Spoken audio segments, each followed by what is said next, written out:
A nossa Bárbara Gância foi despachada para lá para ver de perto essa Copa do Mundo. Ela é a nossa agente em Moscou. Bárbara em russo se escreve... Como é que se escreve? Assim, ó. Ó, eu guardei. Se escreve assim, olha que graça fica o nome dela. Não fica bonito o nome dela? Parece Tupi-Guarani, Tabapuã. Várvara. Mais ou menos Várvara. isso. Então, conta mais. Várvara.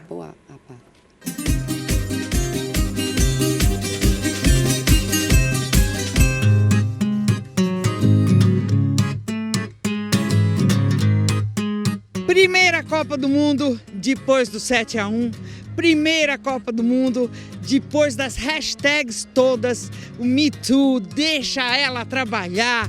Como será que a mulher está se dando nessa Copa do Mundo? Será que está sendo mais fácil trabalhar? Será que está sendo menos? Será que a gente está sendo mais valorizada? Menos? Como é que está a credibilidade da mulher, da profissional que está cobrindo a Copa do Mundo? Vamos ver tudo isso com vocês. Agora e sem falta e já!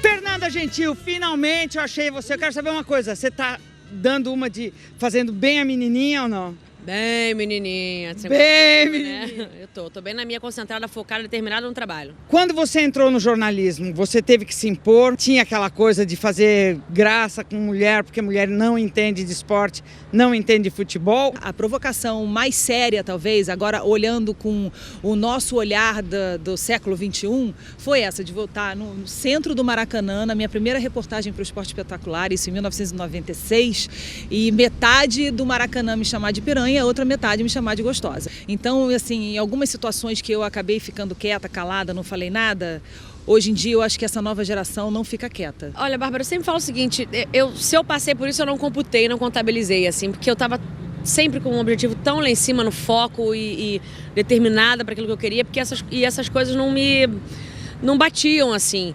O que eu posso ter visto perto disso, que foi até pelo que eu me senti à vontade para entrar, não deixar de trabalhar, é no estádio mesmo. Quando você é repórter de campo, aí sim, aí a torcida vem, critica ou elogia, né, de maneira exagerada, porque é o time, é a emoção, é o futebol, mexe com tudo.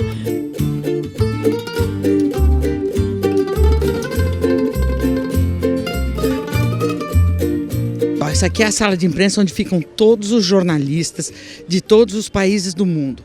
Vamos tentar ver quantas mulheres que a gente acha aqui, ó. São o quê? Umas 100 e poucas pessoas, até mais aqui dentro dessa sala. E mulher tem pouquíssimas.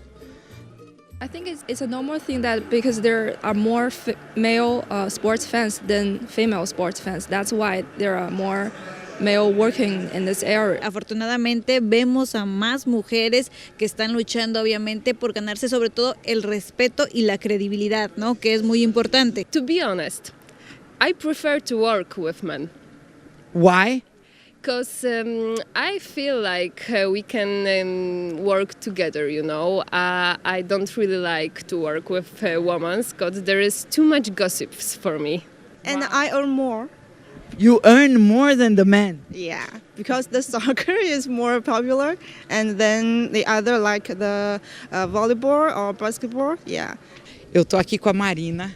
Ela trabalha na TV Caracol da Colômbia, mas ela é brasileira. Fala de futebol? Falo de futebol. Eu sou jornalista esportiva. Muita cantada? Ah, isso tem. De vez em quando aparece uma outra cantada ou um olhar assim diferente. Inclusive, eu estava fazendo hoje uma matéria com brasileiros e os brasileiros começaram kiss. Então foi uma coisa que eu achei muito brasileira. Na Colômbia não tem isso. É uma coisa que te deixou morrendo de orgulho, eu imagino. A gente tem no Brasil uma campanha que se chama Deixa Ela Trabalhar. Tem muito cuidado para usar a palavra do que foi aquele movimento, porque não foi um protesto, não foi uma passeata, não foi um manifesto. Assim, uma maneira de dar uma resposta em bom tom, bom nível, que eu acho que é assim que deve ser feito, né? Qualquer resposta, ou qualquer ação, ou qualquer ato. Então a gente tentou realmente seguir essa linha e acho que conseguimos, a mensagem foi muito bem passada. Só para alertar que estamos aqui, vamos continuar trabalhando, espero o caminhão passar, Kamińowski, no caso. Eu acho que esse movimento ele veio para mostrar assim, até para dar um choque, né, na sociedade e no nosso meio também, para falar, olha, nós somos mulheres, a gente quer respeito, a gente quer poder usar uma saia e ir para um estádio de futebol sem ter que ficar escutando nenhuma gracinha. Não é nem um pouco legal. E eu acho que acabou trazendo um retorno muito grande. Eu acho que várias pessoas, vários homens e colegas apoiaram também. Então eu acho isso importante para o desenvolvimento da mulher dentro de qualquer carreira, né? Glenda maravilhosa. Arrasou, falou. A Glenda arrasou muito, mas Arrasou. as colegas gringas me decepcionaram um pouco. machistas, Na verdade, né? eu não sei se elas são machistas ou se o Acho que é machismo é um negócio... reprodução, né?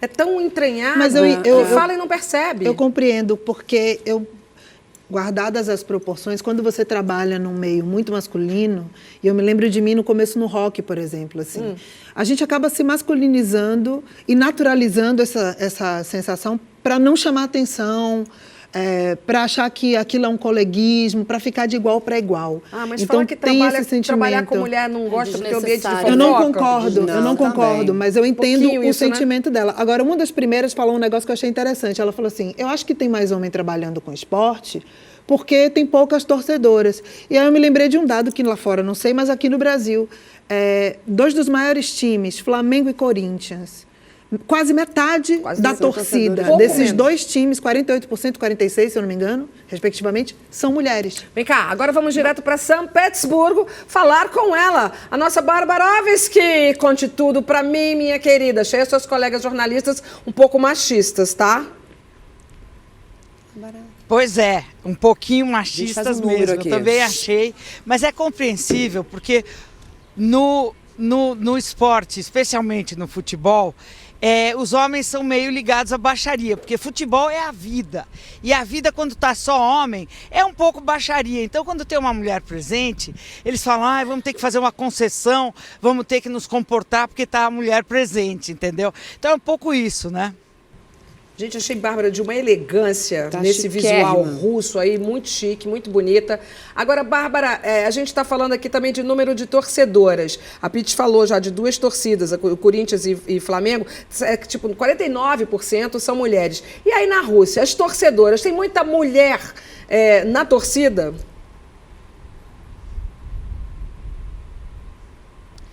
Olha, quase não tem mulher. A torcida mexicana, por exemplo, ela é muito numerosa, tá cheio de mexicano, porque parece que a situação econômica lá tá boa, e não tem quase mulher. A torcida da Arábia Saudita é 0 mulheres, né? Então, quer dizer, eu não vejo muita mulher aqui torcendo e trabalhando, então, eu fiquei lá sentada na sala de imprensa, contei tipo 110 homens e 12 mulheres. Eu não sei se estavam todas cobrindo o campo. Vamos esperar que sim. Agora, acontece um fenômeno então no Brasil, porque o número de jornalistas mulheres aqui, e a gente teve até a primeira narradora de jogos, de jogos de Copa do Mundo, é uma brasileira. Então, o Brasil está saindo na frente nessa parada de desbravar o ambiente em tese masculino, não é, Bárbara? Sem dúvida alguma, no futebol é muito raro você ver mulheres. Na Europa você quase não vê, especialmente narradora, é quase inusitado. Nos Estados Unidos os esportes têm um pouco mais de participação feminina, mas aqui na Rússia, por exemplo, eu não vi ainda torcedora. Bárbara, no próximo bloco a gente vai falar sobre o que aconteceu na Argentina. A lei do aborto foi aprovada na Assembleia Legislativa, caminha agora para o Senado e a gente quer saber o que acontece na Rússia. Bárbara vai passar o programa inteiro com a gente. Ela em São Petersburgo é de madrugada lá, por isso que não tem ninguém na rua. São 6 horas de fuso horário. Então, se aqui são 10 da noite, lá são 4 da manhã. Força, Bárbara! Força na maquiagem. Agora, se a gente pensar que o futebol era proibido para as mulheres, né? No Estado Novo, no regime militar, tinha um decreto que falava o futebol não é compatível à condição feminina. Então, esses preconceitos vão sendo construídos. Eu lembro, quando eu era pequena, você não conseguia uma camisa de time feminino. Tinha masculino ou tinha de criança, todo mundo comprava de criança, tamanho G, sei lá, 16, G de criança, né? Para poder caber. Então, é uma coisa que foi caminhando. Eu acho que a gente realmente, metade Mas você mesma hoje estava contando, você leu a história do futebol, papapá, porque quando a gente lembra de algumas imagens bem antigas de futebol, os campos de futebol tinham mulheres. A minha mãe foi à Copa que o Brasil perdeu para o Uruguai, aqui no Maracanã. Sim, mas aí era uma outra época, né? Foi a época, eu acho que como a gente estava conversando aquilo, que o futebol, sempre foi um esporte de elite. Então, as mulheres iam ao futebol, então tem aquela história que elas iam assistir aos jogos com a luvinha e torcendo a luvinha, daí vem o nome torcida, que eu achei uma graça essa história, muito fofa essa história. Mas, inclusive, teve essa campanha, esse hashtag Deixa Ela Trabalhar, teve um jornalista britânico esportivo que ele fez uma observação interessante. Ele foi super a favor, ele escreveu super bem desse movimento, e ele falou que as jornalistas esportivas são todas bonitas. Então, assim, até o critério de escolha é machista. É um padrão, né? É um padrão. É um padrão. E eu acho que também tem uma questão da hipersexualização da mulher brasileira, que influencia muito. E coloca essa sociedade machista numa espécie de camisa de força. Eu estava vendo os vídeos das meninas dessa campanha Deixa Ela Trabalhar, e aí a jornalista está lá e, de repente, aquele cara vem numa atitude super troglodita, agarra, beija, puxa o cabelo. Tu viu a colombiana, tipo, a brasileira que trabalha na Colômbia falando? Sim, falando. Tipo, é uma coisa muito da gente, às vezes, ter que se tolir da nossa liberdade sexual para poder frequentar esses espaços. E está muito ligado também a uma falta de maturidade, acho que não só masculina, mas social também. Porque tem muita mulher que reproduz. Eu vi, daqui a pouco a gente vai falar do caso que aconteceu lá do machismo na Copa, mas as pessoas que vão falar desse assunto, nos comentários eu fiquei acompanhando, tem muita gente que justifica esse tipo de comportamento.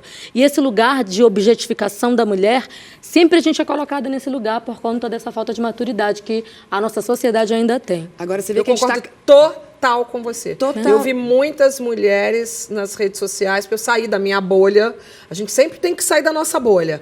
Pra olhar, e né? dar uma olhada aqui, outro. Bom, para quem estava em Marte na última semana, no domingo, um vídeo dos brasileiros que desrespeitaram a jovem russa ganhou o mundo. Desrespeitar é modo de dizer, porque foi realmente acima de qualquer margem permitida. Várias entidades estão se posicionando em relação ao caso. A vida desses caras nunca mais será a mesma depois disso, eu tenho certeza. Para vocês terem uma noção, a juíza russa Aliona Popova denunciou os torcedores por atitudes machistas, violência e humilhação pública e atentada à dignidade e honra de uma outra pessoa. Isso lá na Rússia. Aqui no Brasil, a gente já sabe que um já foi demitido da empresa que trabalhava, que era a Latam. O outro, a Ordem dos Advogados de Pernambuco, já deu uma nota de repúdio, uma excelente nota de repúdio, mas a gente quer ver a punição. O outro também, que é um policial militar, que há pouco tinha feito uma entrevista falando sobre, instruindo como uma mulher podia se defender de abuso. Ai, meu Deus. Meu Deus. Essas consequências que eles estão vivendo, né, que é o mínimo, né? Eu acho que dentro dessa nossa sociedade, que é tão machista, patriarcal, eu já vejo como um avanço. Isso é muito importante. E, né, eu vejo como um caminho. Eu li também que teve um jogo, eu acho que no Rio Grande do Sul, que a jornalista estava e alguém passou e falou, sai daqui, sua puta. Um torcedor, olha que interessante, um torcedor falou e depois o time desse torcedor mandou uma carta para ela se desculpando. Então também posicionou mas é bacana, repudiou essa atitude. É bacana. Isso é importante porque antigamente, que a gente não tinha essa história de rede social. Hoje em dia todo mundo filma, isso está muito mais exposto. A gente consegue compartilhar mais essa informação. Eu acho que o que uma das jornalistas falou também é o lance de a gente passava um pano, é brincadeira, deixa pra lá, vamos fazer nossas coisas. Hoje em dia, as pessoas falam sobre isso, não é uma brincadeira. Esse tipo de punição e a carta do clube reforçam essa atitude, essa ideia. Isso não é uma brincadeira, isso é um desrespeito, você está cometendo um crime contra a dignidade humana. Eu gostaria muito de viver num mundo que a gente não precisasse da punição, que a gente investisse mais em escolas. Mas eu acho a punição para esse caso exemplar. E bom a gente lembrar que as mulheres passam isso todos os dias. O que essa menina, essa russa que eles fizeram, as mulheres brasileiras e não só as brasileiras. Esse é o primeiro vídeo, eu já recebi mais 4, tá? Fala, filha. Fala, filha, foi ótimo, né? Fala, minha filha. Amanhã. Acho que você entende agora quando eu falo muito dessas questões de que esse tipo de piada misógina não é mimimi, que o racismo, que a homofobia, que tudo isso não é mimimi. As pessoas precisam e as pessoas entender precisam isso. entender, sabe? Quando acontece uma coisa... Eu fiquei observando, eu fiquei, assim, um pouco... Não fiquei chocada, porque depois, se você vai ver... Eu não fiquei, Astrid, sabe por quê? Tem diversos outros muito piores. Tem um vídeo que tem um brasileiro com uma criança. Ah, esse eu vi também. Tipo, esse eu vi hoje. Essa Ai, gente, cultura eu não do consigo brasileiro, da zoeira, mas a gente é assim mesmo, essa sociedade que valida isso, sabe? E que diz, mas a Vocês culpa estão pode ser da exagerando. bebida, mas homem é assim mesmo, vocês precisam ver o que acontece nos grupos de WhatsApp. Tipo, não chega, gente, não é mimimi, não é brincadeira. Né? Não, Homem branco, porque se fosse ali uma mulher bêbada falando, é vadia, vagabunda. Né? Com certeza. Não. Um homem educado, um homem com vergonha na cara, não faz isso. Não, a desculpa que eles tentam pra eles, homem se junta, homem bebe, se junta e zoa, porque tiveram essas respostas. Lamentável. Como se Desculpas fossem da eternas internet. crianças que não Exatamente. envelhecessem nunca. E sabe o que é mais engraçado? É que o Itamaraty preparou aquela carta onde deu recomendações para a comunidade LGBT para se comportar e esqueceu de fazer um parágrafo para esse macho heteronormativo se comportar lá parágrafo não, também. né, meu amor? Uma outra carta, né? Uma outra carta. Mas aprendemos todos.